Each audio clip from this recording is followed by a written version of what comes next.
Dog sled,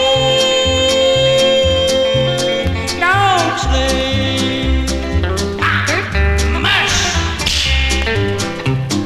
I was just a lonely Eskimo, living in the land of ice and snow, when a pretty little chick from Tennessee passed me up on a pair of skis with a dimple in her cheek and a pretty little turned up nose.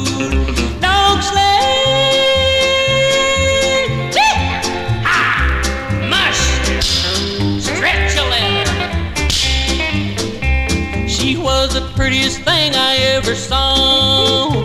I felt my icy heart begin to thaw, and I thought that my soul had lose my nerve when she made that S-curve. I like to have a wreck with Santa Claus.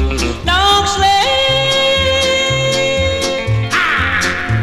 stretch a leather, you flea bag.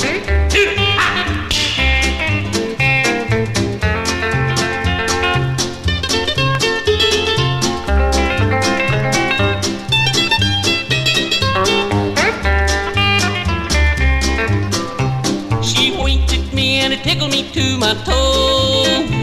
Then lickety-split she streaked across the snow.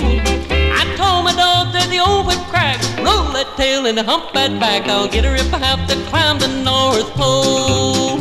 Dog sled, mush, yeah. She went around the hill and I went to the right. Side. And that was one time she couldn't say wait. Neither one of us didn't have no brakes. I got a kiss at 40 miles an hour.